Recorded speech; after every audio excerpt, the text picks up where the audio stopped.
Miarabantsika mpiray-tanindrazana amin'izao maraina izao. Araka ny teneniko tamin'ny publication omaly dia hoe ampamoaka be androany, ampafantatra anareo hoe inona kay zany ny tena antony hamatoran'ny Kiala Vorontsiloza, Andry Mikael sy ireo namany ka mahatonga an'ireo tsy afaka mikitikitika azy. Satria tadiavintsika tsara ilay tantara io fa saika tsy nahavelona ho minisitry ny fitsarana intsony izy dia nanangatra ozy ny fitenena an'izay, nilaza hoe raha vao tsy eo intsony dia miara-mirodana isika rehetra. Dia ho avy amin'izay ary tsika. Tamin'ny andro vitsivitsy lasa zay dia tonga namangy any nijery moa zany nanamangy izay fomba filaza azy any Mikael ny général Piculas. Zay mahatonga an'ilay sariny tao amin'ilay resaka ampamoaka. Tonga nanantona ny Mikael izy dia nangataka tamin'ny Mikael hoe mba avoay ireo ofisier izay nogadrainareo any Antsefa reo, mba avoay ireo satria ho zava-doza ho antsika rehefa any Irinany raha tafavoaka ireo ka tsy isika ny mamoaka azy. Dia nazava ny tenin'ny Mikael hoe tena tsy sahy manao an'izany fa matahotra ahy. Zay tsy sahy manao an'izany aho ozy Mikael fa matahotra ahy. Dia mbola niteny général Piculas hoe tsy haiko hoe inona moa no tokony ho atahoranao fa aoka ho tadidinao fa izaho Piculas no nitondra ny taratasy nosoratanao nalefa tany amin'ny général Ravalomanana tamin'ny fotoan'andro nigadrany Mikael tany Antsefa. Dia mba anjarako zao miangavy aminao ka mba tanterao ireo satria ho zava-doza ho antsika rehetrarehetra, na ho anao na ho anay rehefa mivoaka ireo ofisier izay nogadrainareo. Dia mbola namerina indray mandeha Mikael hoe tena tsy afaka mamoaka an'ireo aho fa tena voafatotra aho. Dia eto amin'izay ary tsika ny amin'ilay resaka hoe voafatotra. Iza moa no mamatotra azy? Mazava ho azy zany fa Kiala Vorontsiloza no mamatotra azy. Dia inona ny hamatorany azy? Dia ity amin'izay tadidio tsara fa nisy raharaha navaivay tao Madagasikara tamin'ny herintaona. Natao sorona ny tanora malagasy tamin'ilay raharaha atao hoe raharahana-mbo-malaza. Natao sorona, zay ny fomba fiteny azy satria natao sorona hakana fahefana. Raha tadidintsika tsara hatramin'izay rehefa nisy ny fangalana fahefana dia tsy maintsy misy foana ny olona maty atao sorona na amin'ny fihetsiketsehana na ny amin'ny zavatra rehetrarehetra atao dia tsy maintsy misy raha latsaka ozy izy vitenena zay raha tia nahomby ny tolona. Tamin'iny indray nitoraka iny kosa nefa volana vitsivitsy talohan'iny raharaha iny dia efa niketriketrika taty ivelany Vorontsiloza Daya ary tafiditra tao anatin'izany koa i Mikael. Tafiditra tao anatin'ilay fikarakarana satria rehefa nahita zany zareo hoe tsy ho possible mihitsy aloha raha amin'izao fotoana izao ny ahafahana manongana ny ngara-joelona amin'ny resaka fihetsiketsehana eny an-dalambe sy ny karazany zany tahaka ny misy amin'izao ilay fampitahorana ny olona. Dia nikenikenina amin'izay izy ireo hoe andao ary hanao zavatra mipoaka be mahitsy. Dia niditra tsehatra amin'izay Daya. Isika nanontany foana hatramin'izay hoe iza ilay papasosy nanome vola ny feno-hasina karakarana ny fety iny. Zavatra efa voatravaillé zany iny zavatra iny fa dia Daya no papasosy tao anatin'iny. I Daya zany no voatendry andoha vola karakaran'ilay fety rehetrarehetra ary nahatonga ny feno-hasina nanasa an'ireny olona be dia be ireny, tanora be dia be na olona tsy fianakaviana ary fa izay olona te hanatrika fotsiny dia tonga nanatrika tao. Zay zany ny zavatra nisy ary efa tanjona ao anatin'izay dia isiana famonondana ny olona nanam-pozina ary dia vao efa iny tratra iny moa ilay efa voateny moa zany sa inona ilay olona nanam-poziny fa saingy noho izy vadina mpilalao nalaza tao Madagasikara zany dia ohatrany nampanginginina. Fa dia tany amin'ny feno-hasina daholo moa zany ny rihatra ny vangongo satria mazava be nisy vola koa azon'ny feno-hasina tao anatiny tao. de inona am'izay raha ny ny valo ny fanadiadiana nataonay satria zahay nanao fanadiadiana tonga tam'izao famoahana mpamoaka zao. Tadidio tsara fa mbola tsy nisy ininona kory vokatra azo tamin'ny valina analizy nalefa ny fanjakana satria na ny fanjakana raha tam'izany nangiara-joelona raha ny panika satria tsy napozy le toedra raha ary efa hitako fankalan'ny olona azy de tena hoe lasa tsy maintsy nanao zavatra amin'ny ankamiany izy. Mbola tsy nandefa kory ny analiziny ny fanjakana de efa niteny Kalavorotsiloza hoe botulisme no nahafaty an'ireo ankizy ireo. De ny tantara koa izy tao anatin'izay hoe nalefa misy kory nalefa tany anatin'ny fivoahan'ny rivotra tao am'le trano, conduite d'aération de be zany zavatra ny tantara iny tao. Nefa ny fanadiadiana mbola tsy nisokatra kory fa voanomboka ny fitondrana tam'izany fotoana zany. Izy efa nitantara amin'ny antsipiriany zavatra niseo tao. Mazava aminareo le tiako tenenina zany zany hoe raha ohatra hoe enquêteur tena hoe enquêteur indépendant olona manao ny asa zany de tsy mila manakatra lavitra kory de fantatra hoe iza nanao ny zavatra io satria meurtre prémédité ny filazany reny eo amin'ny sehatry ny crime zany. De efa mazava be zany fa hoe na le olona le fenoasina zany tsy nanana fahafahana mihitsy hikarakara fetingeza be ohatrin'ireny fa efa ny siblena zany hoe reto olona reto no sible azy hoe ao anatin'io zavatra io nanao an'le famonoana fahobe mba hahafahana micréer scandale ao Madagasikara. Zany mazava be zany fa io raharambo malaza io isan'ny zavatra hoe tena nofokonana mba isan'ny hahafahana manakorotana an'le fitondrana de isan'ny tokony andraikitra tao anatin'io da Yakovaly, Mikael Randrenirina fa indrindrindrindra Vorotsiloza. Mazava be zany zay. Avy eo le izy moa rehefa nikoropoka am'izay ngiara-joelona de lasa le niteniteny foana hoe Belladonna sy Ventura-sy ngiara tsisy ifandraisany zany iny resaka iny satria na nivokatry le fanadiadiana raha mbola tsy nivoaka hatram'izao satria nisakanany reto olona reto tam'mbola taty Frantsa zany i Vorotsiloza de voen'iny raha iny zany ary nampanao cagnotte litchi izy nanangom-bola hoe anampiana ny fianakavian'ireo marary sy mahatsy ny karazany de izy rery ihany no nanana fahafahana mahafantatra ny vola sy ny fanampinana min'ny olona satria nirohatra tokoa ny olona nanampy noho ny firaisan-kina.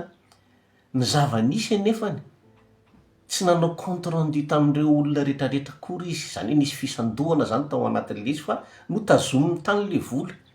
Rehefa tonga koa ny fotoana taty aoriana reo fianakavian'ireo nanana maty tonga mba nanantona azy tao amin'ny birao efa minisitra ny fitsarana izy de mba nangataka hoe fa manahoana madame le ministre aiza ho aiza le raha de nanahoana le cagnotte natao de tsotra be fotsiny valy anavina nataony hoe fanga tsy nisy frenga ny zavatra natao rehetrarehetra no fonga tsy maintsy homenanareo tsy misy rehefa tsy faly de mandehana mitory.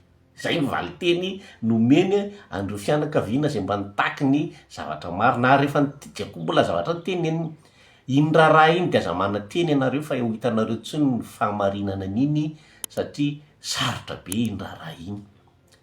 Zany hoe no fitahany tanteraka zany reo fianakaviany maty sy reo fianakaviana nanananina ratra no fitahany tanteraka satria fantany fa tsy hitory ny tenany mihitsy izy akory tsy hitory an'reto namany reto mihitsy izy akory satria azo ny fahefana angalana fahefana ny antony nanaovana an'ireny zavatra rehetrarehetra reny de natao sorona le zanam-bahoaka ka de eto zany de tena miaccuse ary tsy hipetrapotsiny ty raha ty tsy hipetrapotsiny ty am'izao fotoana zao no mbola sarotra zany hoe mametraka fitoriana ao Madagasikara satria olona gadra lava ve ny tompony fitsarana kina moa no rary no azonao am'izany fa na hoelana ho aingana tsy maintsy hipoky ty raha ty ary mahatonga namanao an'ty raha ty ho teneniko eto mba tsy hatonga ny nga Mikael voafatotra intsony satria aleoko zany mamoaka an'le izy de fatany tsara zany ny azo azy raha ohatra ka tsy eo tsony izy de anjarany am'izay mandray fanapa-kevitra raha mbola hitazona na tsy hitazona io vorondolo mpamosavy io izy fa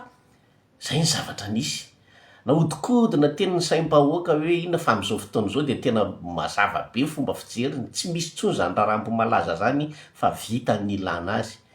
Olona tanora 10 mahery maty tam'izany, de iny modimba ny azakazaka ary sy teny niantoka olona vitsivitsy, niantoka nefa tsy nanao fitsaboana feno akory nalefa fotsiny tany amorisy le ankizy, de le ankizy rerina de tany fa tsisy fianakaviana niandry azy, niandro teny niasa onisy ty niaritra ny nangidy rery tany le ankizy rehefa azonjareo fitondrana adinony tany le ankizy.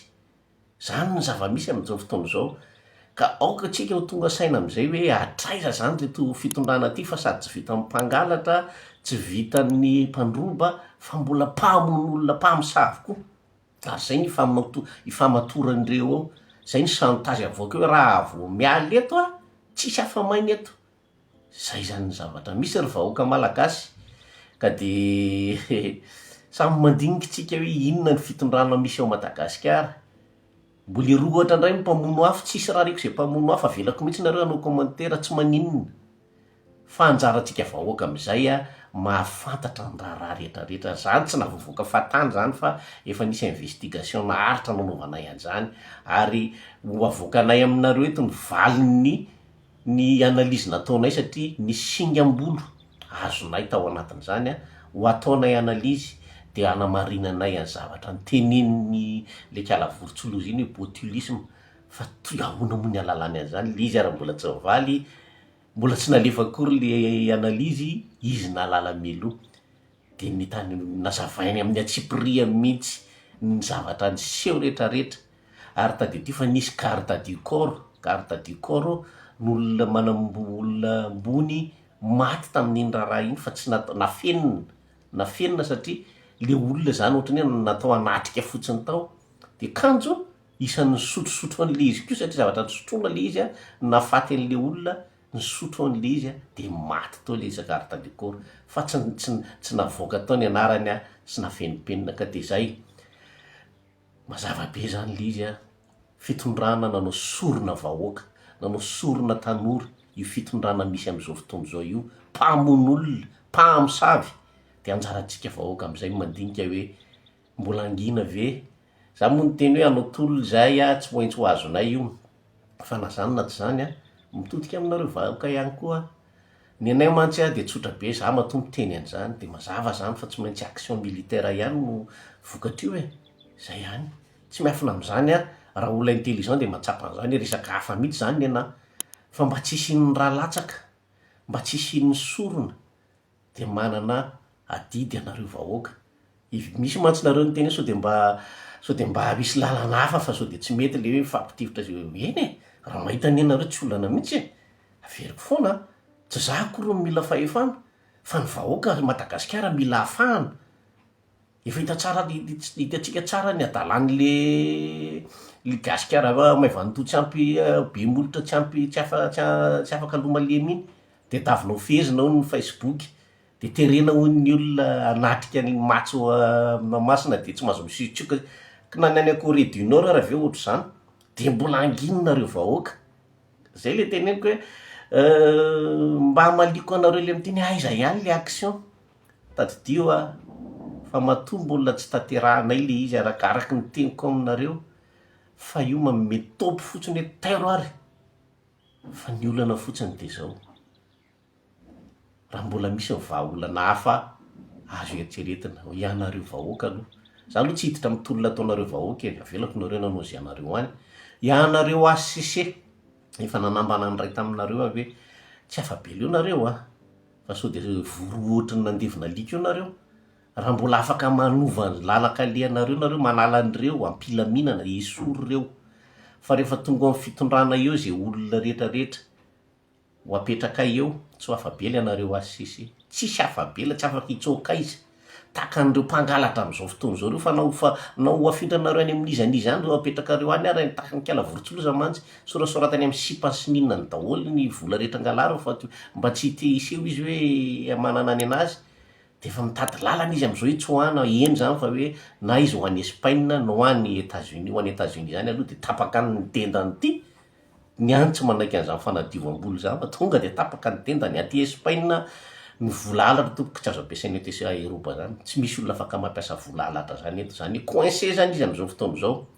De reo fatin-dehilahy reo sipasipa mitaingitaingina azy reo no ametrahany volany, fa tsy fantany mihitsy hoe betsaka ny nangalatra tao Madagasikara, fa fahita daholo ny farany satria tsisy lalana mihitsy zany hoe fampiasam-bola maloto aty ivelany zany, tsisy hevitra zany, ary tsy maintsy hiatran'izany reo, hiaran'izany reo. Ka de zay ny teneniko amin'ika Mikael ory zandry mandinia tena, mandinia tena fisehosehoana tsisy ilavana azy akory ne natao lisany eo fa ho taraiky lisany, za tena mahasamby tena zany, ho taraiky lisany. Eno ihany ny tenin'ny Hipikilasy, eno ny teniny, fa tadidio fa bomba retardement amin'ny lisany reo ofisier nigadrakadray lisany fahatany eo reo, reo mpanao politika nigadrakadray lisany fahatany eo reo. Zay ngamba no tiako tenenina, fa maro nareo niandry an'lisy fa de zay. Ny raharaham-bo malaza de Kialavorotsiloza Daya Mikael Rysiteny tafiditra tao anatin'iny raharaha iny, mpamono olona, mpamosavy izy menakavy, satria raha tsy nisy ny sorony tsy azo fitondrana io. Zay foana hatramin'izay tao Madagasikara, ary zany zavatra zany hoe antsika ialana am'izay am'izao hoe raha mbola azo atao maka fahefana tsy misy sorona, tsisy vahoaka maty, de zay ny atao, fa na hoela na hoaingana ny fahefana tsy maintsy ho alaina. Zay fa de mahireza daholy Madagasikara amin'ny Malagasy.